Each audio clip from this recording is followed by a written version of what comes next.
नमस्कार, तेरी मेरी संगत में आपका हार्दिक स्वागत है। आज जिस शख्सियत से हम रूबरू होने जा रहे हैं वो शख्सियत एक ऐसी शख्सियत है जिन्होंने हाउसवाइफ से अपना सफ़र शुरू किया और पहुंची गोयनका स्कूल के ट्रस्टी पद तक, प्रिंसिपल पद तक। वो शख्सियत इतनी शालीन, इतनी विनम्र कि देखकर आश्चर्य होता है कि कोई व्यक्ति इतने बड़े पद पर पहुंचकर इतना विनम्र कैसे रह सकता है। मैं सिर्फ उनके लिए एक शेर कहना चाहूंगी। वो आसमां है मगर सर झुकाकर चलता है, कोई लगा न सका उनके कद का अंदाजा। वो आसमां है मगर सर झुका के चलता है, कोई लगा न सका उनके कद का अंदाजा। वो और कोई नहीं, गोयनका स्कूल सूरत की प्रिंसिपल हैं। हमारे साथ हैं जयश्री जी चोरड़िया। नमस्कार जयश्री जी। नमस्कार। जय जिनेंद्र। जय जिनेंद्र। जयश्री जी, हम सबसे पहले ये जानना चाहेंगे कि आपका बचपन कैसा था, क्योंकि कहते हैं संस्कार बचपन से ही शुरू हो जाते हैं, आते हैं वहीं से। तो कैसे संस्कारों में आप पली बढ़ी? आपके मम्मी पापा क्या करते थे, या उनसे कौन से ऐसे गुण थे जो आपके भीतर आपको लगता है वहां से जेनेटिक आपके भीतर आए हैं? तो उसके लिए मुझे जाना पड़ेगा मेरे दादाजी और मेरे नाना जी की तरफ। मेरे दादाजी धनराज जी सिंघी उस जमाने में सॉलिसिटर थे। अच्छा। और राम कुमार जी आंचलिया मेरे नाना जी थे, जो अपने आप में समाज में एक बहुत प्रतिस्पर्धा कहूँ या मतलब ऐसे प्रतिष्ठित व्यक्ति थे, जिन्होंने पहली बार बंगाल में चौमासा कराया गुरुदेव आचार्य तुलसी का जी। उन सब के यहाँ से जब मेरी मम्मी और मेरे पापा, और पापा भी मेरे लॉयर थे। अच्छा। और पूरी पढ़ी लिखी फैमिली है, सिंघी फैमिली। और बचपन से ऐसा था कि मुझे भी कुछ करना है और उसके लिए बहुत उत्साहित किया जाता था। और संस्कार ऐसे कि अपने आप के आपके जो संस्कार हैं उनको कभी नहीं भूलना चाहिए, चाहे आप कितने भी मॉडर्न हो जाओ। और वही बात दिमाग में थी और पढ़ने का हमेशा शौक था, तो वो दिमाग में हमेशा चला कि मुझे पढ़ाई लिखाई करके ही कुछ करना है। जैसा आपने कहा कि आपके पापा वकील थे, लॉयर थे, तो डेफिनेटली आपकी तर्क शक्ति, आपकी बुद्धिमत्ता वहाँ से आपके पापा से आई होगी। पर कुछ ऐसे गुण भी होंगे जिनसे आप मम्मी से प्रभावित हुई होंगे। मम्मी का मैं कह सकती हूँ, उनका जो धैर्य, धीरज और हर काम को बहुत फोकस तरीके से करना, वो उनका बहुत बड़ा गुण था, जो शायद मेरे में तो शायद 2 अंश भी नहीं होगा। लेकिन जब भी धीरज की बात आती है या कभी तकलीफ होती है, वो किस तरीके से उस तकलीफों को निकलते थे, उनको याद करके मैं अपना काम करती। बिल्कुल। तो आप में धीरज, सहनशीलता, ये सब मम्मी से आए।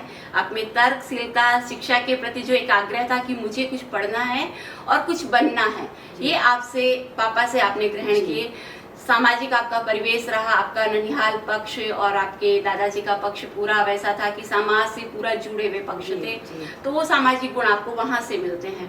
हम चलते हैं आपके कॉलेज लाइफ की तरफ, क्योंकि आप कलकत्ता में पली बड़ी हैं, वहाँ पे आपने कॉलेज किया है। नहीं, तो कॉलेज मैंने सूरत में किया। अच्छा। कलकत्ता में क्लास 12 तक थी। अच्छा, तो क्लास 12 तक का सफर जो कलकत्ता में, क्योंकि कलकत्ता जाना जाता है शिक्षा के लिए, बौद्धिक लेवल वहाँ के लोगों का बहुत अच्छा होता है, तो वहाँ और फिर जब आपने गुजरात से पढ़ाई की तब आपने क्या फर्क महसूस किया और आपकी किस तरह से पढ़ाई में कैसी थी आप, मतलब आपकी पोजीशन क्या रहती थी, लाइक अवॉर्डेड रहती थी या फर्स्ट रैंक हमेशा आता था या फिर एवरेज हम अक्सर होते हैं? मैं हमेशा पढ़ने में बहुत ज़्यादा अच्छी नहीं, बहुत बुरी भी नहीं, ठीक ठीक रहती थी। 1 to 6 में रैंक आता था। मैं Ashok hall girls high school से क्लास 12 तक पढ़ी वहाँ पे, और फिर मेरे पापा ने यहाँ पे ट्रांसफ़र ले लिया अपने बिजनेस का, तो हम इधर आ गए। तो इधर से मुझे 1 साल फिर वापस उस्मानिया यूनिवर्सिटी भी जाना पड़ा हैदराबाद में, तो वहाँ मैंने उस्मानिया यूनिवर्सिटी में टॉप किया था। अच्छा। उस्मानिया यूनिवर्सिटी में टॉप किया फर्स्ट ईयर, फिर मतलब एक एवरेज बच्चा कॉलेज में जाकर टॉपर बन गया।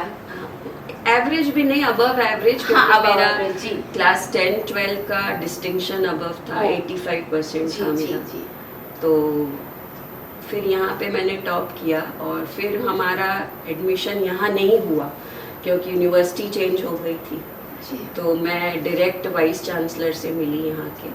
मैं 10 दिन जा रही थी कंटिन्यू, मुझे वॉचमैन रोक देता था कि आप नहीं मिल सकते। एक दिन मैंने वॉचमैन को बताए बिना चुपचाप अंदर भाग गई, वो मेरे पीछे भागा। जी। और फिर उन्होंने तो मैंने वहाँ पे कहा कि आप गुजरात में लड़कियों को फ्री पढ़ाते हो और मेरी आप 95% पे आप एडमिशन नहीं दे रहे हो जस्ट बिकॉज अच्छा। मैं दूसरे यूनिवर्सिटी से आई यूनिवर्सिटी से हूँ तो इंडिया से ही।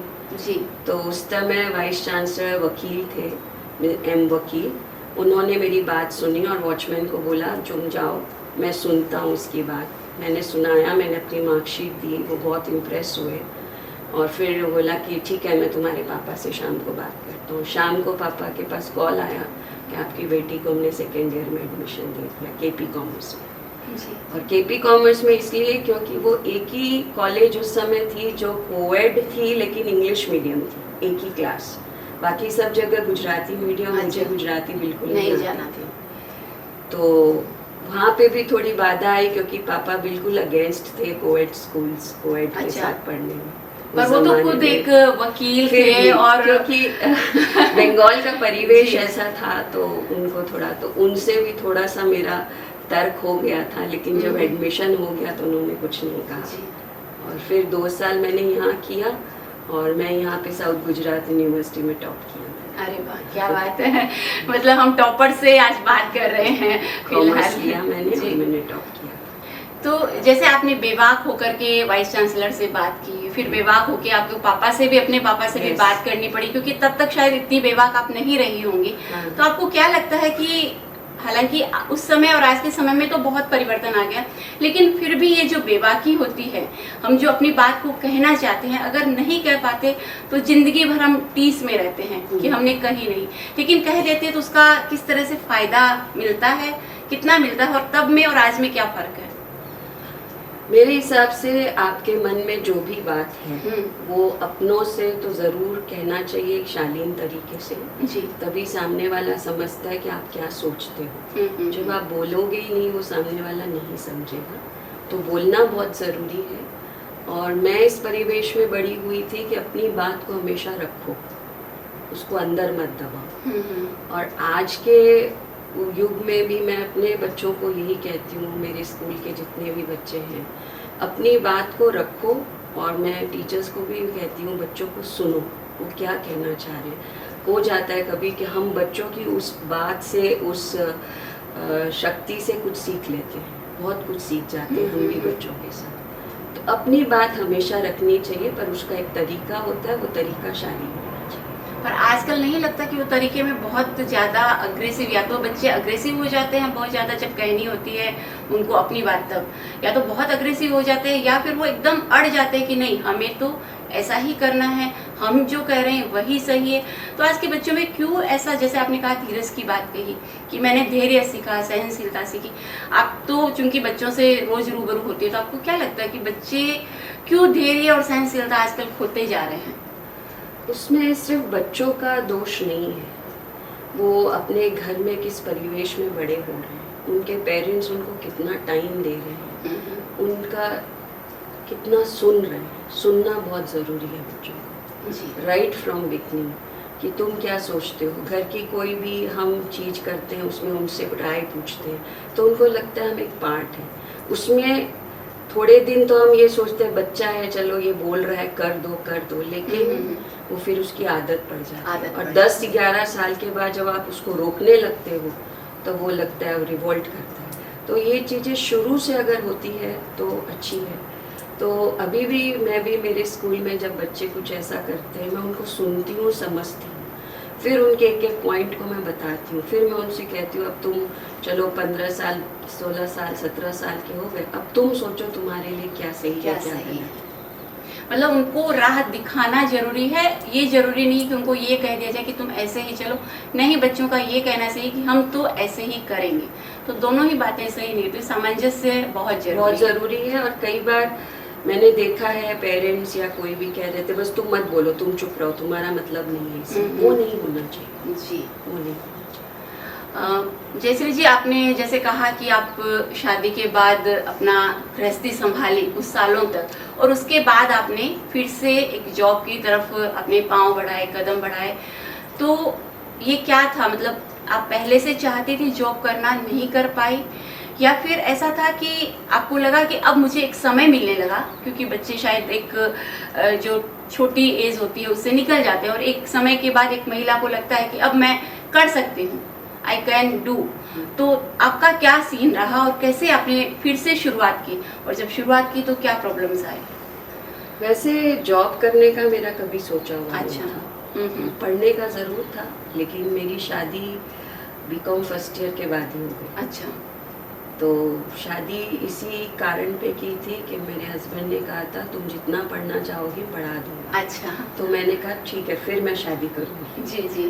तो मैंने सेकेंड ईयर फाइनल ईयर शादी के बाद किया। अच्छा। और उसके बाद ठीक है, मुझे स्कॉलरशिप मिली रिलायंस से। उस टाइम रिलायंस हजीरा में पहली जी। बार ही आया था, लेकिन वो अवेल नहीं किया। साउथ गुजरात यूनिवर्सिटी से स्कॉलरशिप मिली, अवेल नहीं किया, घर गृहस्थी में लग गए।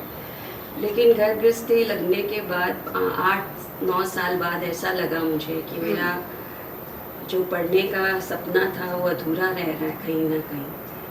तो मैंने फिर घर में बात की और मैंने पंजाब यूनिवर्सिटी से एमए किया इंग्लिश में।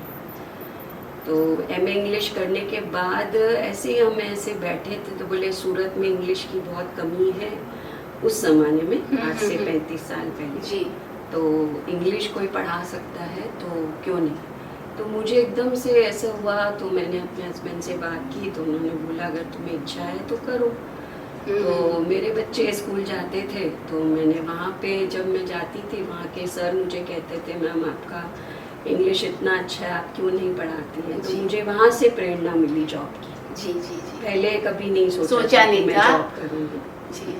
तो घर पे सबने कहा ट्यूशन कर लो, मैंने बोला नहीं ट्यूशन नहीं करना है, मुझे पैसे से कोई लेवो नहीं था। मुझे ये था कि मैं लोगों से मिलूं और अपनी जो चीज़ है वो 50 लोगों में दूं। क्योंकि बचपन में कई बार ऐसा होता था कि फ्रंट हम लंबे थे तो हमें पीछे बैठाया जाता था। फ्रंट बेंचर्स अगर समझ जाते थे तो टीचर को लगता सब समझ गए, काम खत्म। जी। और मैं और मेरी फ्रेंड ने सोचा था कि हम बड़े होकर टीचर बनेंगे। अच्छा।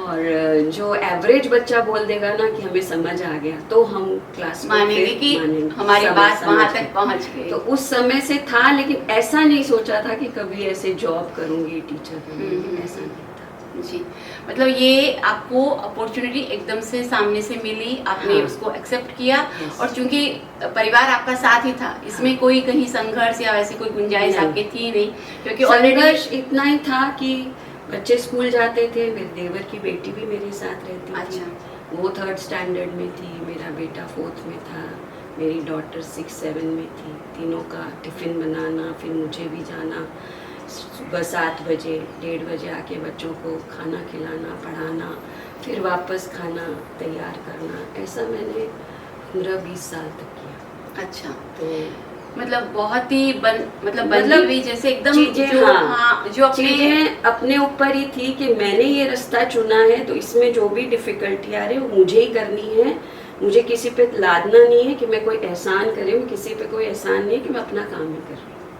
मतलब आपने खुद स्वयं अपनी जिम्मेदारियां ओढ़ ली कि Yes. मुझे ये इतना ऐसे ऐसे करना ही है, सुख शांति रहे, बस। मतलब बच्चे भी अच्छे से पले बढ़े, मैं हाँ। मेरा भी करूं, और हाँ। जो भी डे टू डे की अपनी लाइफ होती है वो कहीं भी डिस्टर्ब ना हो। नहीं। ये आपके मन में एक प्लानिंग माइंडसेट रहता था कि भाई डिस्टर्बेंस ना आए कहीं पे हाँ। भी।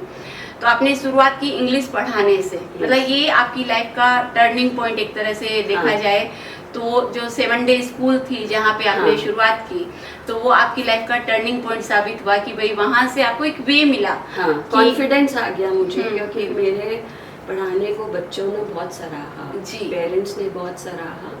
पहले तो मैं क्लास 5 में सारे सब्जेक्ट पढ़ाती थी, फिर मुझे एलिया सर जो प्रिंसिपल थे उस टाइम, उन्होंने ये कहा कि जयश्री मैम आप 9-10 लीजिए। तो मैंने बोला सर मैं 9-10 नहीं पढ़ा पाऊँगी। बोले नहीं आप पढ़ा पाओगे। और 9-10 जब मैंने लिया उस साल 10th के रिजल्ट बहुत अच्छे आए इंग्लिश में। और उसमें मैं कहना चाहूँगी मेरे बच्चे शुरू से ये कहते थे कि मम्मा किसी को पता नहीं चलना चाहिए कि आप हमारी मम्मा। अच्छा। ये मैं अपने बच्चों का बहुत बड़ा वो मानती हूँ कि किसी को मैं 7 साल 7 डे में थी, लेकिन पहले के 4-5 साल किसी को पता नहीं था मेरे 2 बच्चे ये हैं। अच्छा। ऐसा। और क्लास 12 की इंग्लिश दी मुझे एलिया सर ने, तो मेरी डॉटर की क्लास में दी।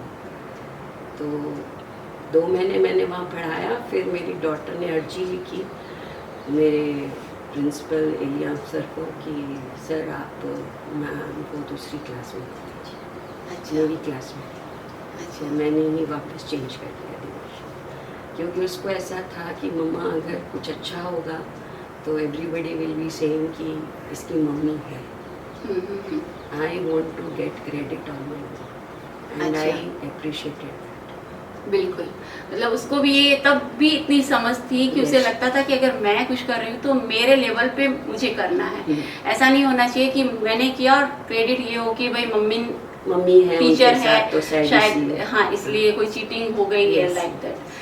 7 डेज से गोयंका का फिर सफर आपका किस तरह से, और गोयंका के प्रिंसिपल पद तक, और फिर प्रिंसिपल में बेस्ट प्रिंसिपल बनना, मतलब एक मैजिक जैसा लगता है मुझे तो कि हाँ सुना है, लेकिन अपने आसपास के किसी व्यक्ति को इस तरह से देखते हैं तो वाकई अच्छा भी लगता है और लगता है कि कुछ मिराकल जैसा उनकी लाइफ में घटित हुआ। तो ये क्या सब था? भगवान की कृपा है, माता जी की कृपा है मेरे पर, और सबका साथ है। एक्चुअल में गोयंका एक स्कूल आया है, मुझे एक रेज्यूमे मेरा बनाया मेरी फ्रेंड ने, और उसने दिया, मैंने नहीं दिया। तो उसने दिया तो मैंने बोला भाई क्यों दिया, मैं 7 डे में ठीक हूँ। बोला नहीं तुझे वहाँ देखना है, वहाँ करना है। तो मैंने वहाँ किया। तो वहाँ पे क्लास 7 तक बनी थी वो स्कूल। तो मैं 12 पढ़ाती पढ़ाती वापस नीचे आ गई। तो 1 महीना तो मुझे थोड़ा अजीब लगा, पर फिर वही बच्चों का प्यार और पेरेंट्स का इतना तो अच्छा लगने लगा। और मैं अपने काम के प्रति बहुत ज़्यादा ईमानदार रहती हूँ। ये शायद मुझे देन है भगवान की कि मुझे सबसे ज़्यादा वर्कलोड मिलता था, लेकिन मैं सारी नोटबुक्स मेरी एकदम अप टू डेट चेक रहती थी। तो ये चीज़ें शायद लोगों ने देखी करी, तो मुझे ये ऑफ़र किया गया कि आप वाइस प्रिंसिपल बन जाइए। तो मैंने उस टाइम ना हो दिया, बोले नहीं मैं वाइस प्रिंसिपल, मैं एडमिनिस्ट्रेशन नहीं कर सकती, मैं सिर्फ टीचिंग कर सकती हूँ। तो वो साल तो मेरा निकल गया। वापस दूसरे साल मुझे पूछा गया तो मैंने फिर हाँ बोल दी थी। तो फिर वहाँ मैं वाइस प्रिंसिपल 5 साल तक रही। 5 साल वाइस प्रिंसिपल बनने के बाद फिर कुछ ऐसा हुआ कि प्रिंसिपल चले गए 2-3 बार। तो सर ने मुझे कहा था, और टीम ने मेरी, कि आप बन जाइए। तब मैंने प्रिंसिपल की ना बोली, मैंने बोला एज वाइस प्रिंसिपल मैं सारे काम करूंगी, लेकिन अभी मैं खुद रेडी नहीं हूँ कि प्रिंसिपल पोस्ट पे जाऊँ। तो सब लोग ऐसे भी कोई तो देते ही ले लेता है, आप ना बोल रहे हो, मैं इसलिए ना बोल रही हूँ कि मैं अभी रेडी नहीं हूँ। और 2 साल बाद फिर मुझे वाइस प्रिंसिपल पोस्ट आया। तो मेरे हस्बैंड ने कहा तू पहले कभी तुमने सोचा था क्या तुम टीचर बनोगी? ऐसा ही एक नॉक होता है जो तुम्हें आ रहा है, तुम कर सकती हो, थोड़ा सा अपने पे कॉन्फिडेंस रखो। तो फिर मैंने वो पोस्ट लिया। फिर 2 साल में प्रिंसिपल थी। उसके बाद मेरे पापा को लंग कैंसर डायग्नोस हुआ। तो मैं यहाँ रह नहीं पाई। तो मैंने कहा था कि मैं स्कूल में नहीं रहूँगी अब। तो उन्होंने कहा नहीं, हम आपको नहीं छोड़ेंगे। उन्होंने मुझे ट्रस्टी बनाया। और कहा आप 2-2 घंटे स्कूल आते रहो। मैंने बोला 2-2 घंटे में इतनी बड़ी स्कूल नहीं चल सकती, आप किसी प्रिंसिपल को अपॉइंट कीजिए, मैं उनको ट्रेन करती हूँ 1 महीना और फिर मैं चले जाऊँ। तो वैसा ही हुआ। फिर मैं 1 साल में आती जाती थी, 2 महीना वहाँ जाती, 2 महीना मेरी डॉटर जाती, ऐसा करके। और एकदम से अचानक ऐसा हुआ कि मेरी मम्मी एक्सपायर। अच्छा। तो फिर मैं तो बिल्कुल ही एकदम शैटर्ड हो गई थी। और पापा का भाई है, भाभी है, भाई ने बहुत सेवा की, भाभी भी की, लेकिन सबके काम थे और पापा को रोज़ एक कोई चाहिए था रहने के लिए अपने पास। तो फिर मैं रहती थी पापा के पास। और मुझे बहुत अपने आप पे ऐसा है कि शायद भगवान ने मुझे ये दिशा दिखाई कि अब तुम्हारा समय था अपने पेरेंट्स को देखने का, वो मैंने पूरा किया। तो वो चीज़ होने के बाद फिर कोविड आ गया। फिर कोविड में 3 साल निकल गए मेरे। फिर एक दिन सर आए और उन्होंने बोला कि आप वापस आ जाओ स्कूल में। और फिर मैंने वापस, क्योंकि स्कूल से एक बहुत बड़ा लगाव हो जाता है, जहाँ आप काम करते हैं डेफिनेटली उस जगह से। 2011 में बनी थी गोइंका और 2011 से ही हूँ मैं वहाँ पर। तो मैंने बिल्कुल सोचे बिना हाँ कर दी और फिर मैं डायरेक्टर प्रिंसिपल बनी वहाँ पे और 3 साल एज डायरेक्टर प्रिंसिपल स्कूल को सर्व किया अलॉन्ग विद बीइंग ट्रस्टी। इतना लंबा सफ़र बच्चों के साथ, और जैसे आपने कहा कि आपने हर बार अपने आप को रोका कि मैं शायद इसके लिए इस लेवल पे नहीं हूँ, तो अपने आप को पीछे किया, फिर आगे तरक्की के रास्ते खुद ब खुद, क्योंकि जहाँ अनुभव होता है, जहाँ आपकी जो अपॉर्चुनिटीज़ खुद आ जाती है आपके पास, तो आपको क्या लगता है कि मतलब अपॉर्चुनिटी जो आपके पास आ रही थी और आप कई बार आपने मना किया, तो ऐसा आपके साथ तो चलो हुआ कि आपके पास अपॉर्चुनिटी वापस आ गई, लेकिन जनरली ऐसा होता नहीं है कि, और जैसे आपने पापा की बात की, आपने कहा कि सेवा मेरा धर्म था, उस समय क्या जरूरत थी, तो आप अपने आप को क्या मानती हैं कि मतलब आप किसके लिए बनी हैं? शिक्षा के लिए, अपॉर्चुनिटी पे ऊपर आगे जाने के लिए, या फिर अपने कर्तव्यों को निभाने के लिए? मतलब आप क्या किस संदर्भ में अपने आप को ज़्यादा अच्छे से समझ पाती हैं कि मैं यहाँ पर एकदम परफेक्ट हूँ, मतलब कर्तव्य निभाने वाली जगह पे मैं एकदम परफेक्ट हूँ, या फिर मैं शिक्षा देने वाली जगह पे एकदम ओके, ये मेरा फील्ड है, मुझे यहाँ पे एकदम बिंदास हूँ, एकदम परफेक्ट हूँ? तो आपको क्या लगता है कि मतलब कौन सी जगह आप अपने आप को ज़्यादा बेहतर पाती हैं? ज़्यादा बेहतर अगर आप 3 में से एक पूछे तो मैं कर्तव्य निभाने में अपने आप को ज़्यादा बेहतर मानती हूँ जी, क्योंकि मुझे लगता है कि फैमिली पहले होती है, उसके बाद आपके डिज़ायर्स होते हैं जो भी होते हैं, तो कर्तव्य जहाँ आता है वहाँ फैमिली आती है जी। दूसरा अगर आप पूछे तो शिक्षा के क्षेत्र में कहीं भी कुछ भी, तो वो मेरा सेकंड होता है। और थर्ड वाला तो बिल्कुल कभी नहीं सोचती हूँ, क्योंकि बहुत ऊंचा पहुँचना करना नहीं, अपना काम करते जाती हूँ, फिर अगर कोई चीज़ मेरी है तो मेरी ही रहेगी, कहीं नहीं जाएगी। मतलब आप सपने देखने में ज़्यादा विश्वास नहीं करती, आप मुझे लगता है काम करने में ज़्यादा विश्वास करती है। सपने खुद ब खुद भगवान आपके लिए तय करता है और आपको मिलते हैं। हाँ, वो भगवान की दया है। और जो फैमिली की बात कही, मुझे लगता है आज ये मैसेज जो भी हमारे जो लोग देख रहे हैं उन तक पहुंचना बहुत ज़रूरी है कि सबसे पहले आपके कर्तव्य आते हैं, आपकी फैमिली आती है, आपके सपने, आपके डिज़ायर, सब कुछ, बाकी जो भी चीज़ें हैं आपके आसपास, जो भी आप होना या पाना चाहते हैं, वो सेकेंडरी आता है। अगर इस चीज़ को, इस बात को हमने शायद समझ लिया, या हमारी आने वाली जनरेशन ने अगर समझ लिया, तो मुझे लगता है जो परिवार का जो बिखराव हो रहा है आज की तारीख में, जो हम विघटन देख रहे हैं, वो शायद बिल्कुल नील हो जाएगा। हम जिस दिशा में आगे बढ़ रहे हैं, अभी जो जनरेशन जिस तरह से आगे बढ़ रही है, मतलब हम बढ़ रहे हैं बिखराव की ओर, और आप कर रहे हैं समेटने की बात। उसमें मैं बस एक ये इतना संदेश देना चाहूँगी कि सब ये कहते हैं कि औरत और मर्द एक बराबर है। जी, मैं ये कहती हूँ औरत बहुत ज़्यादा है। रीज़न कि हमें भगवान ने बनाया ही ऐसा है कि मल्टीटास्किंग कर सकते हैं। ऐसे भी बहुत सारे जेंट्स जो कर सकते हैं, 100 में से मैं कहती हूँ 90 है जो नहीं कर सकते, 10 कर सकते हैं, लेकिन 100 में से 90 ऐसी महिलाएं हैं जो सब कुछ कर सकती हैं। 10 है जिनको प्रॉब्लम आती है। जी, लेकिन आज की जनरेशन की लड़कियों को मैं ये कहना चाहूँगी, अपनी जो करियर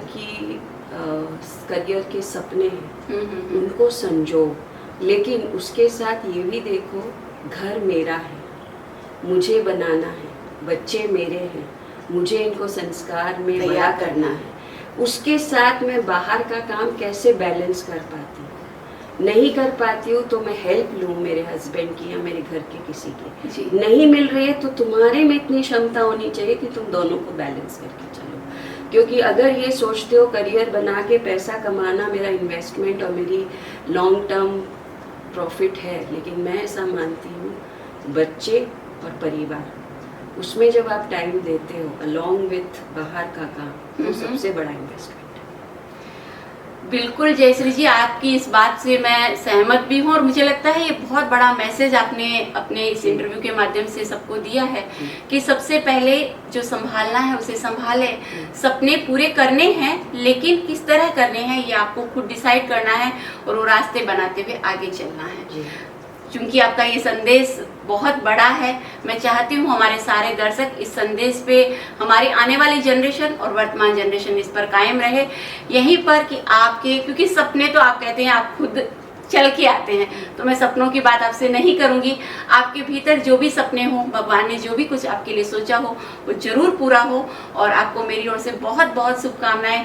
आप बेस्ट प्रिंसिपल बनी और इसी तरह से आप आगे यूं ही चमकते रहे। आपके अवार्ड की जो श्रृंखला थी, मैं जब देख रही थी आपके रिज्यूमे तो इतनी लंबी थी कि मुझे लगा कि पूरा इंटरव्यू का जो शायद समय है वो शायद इसी में चला जाएगा, तो मैंने किसी भी उसकी चर्चा नहीं की है। पर इतने सिंपल और शालीन व्यक्तित्व से आज हम मिले हैं और उनसे जाना है उनके सफ़र के बारे में। इनके सपने जरूर पूरा हो और हम इनके साथ, इनके जैसा कुछ थोड़ा सा ले सकें, इसी भावना के साथ सभी से विदा लेते हैं। धन्यवाद। Thank you so much. शुक्रिया।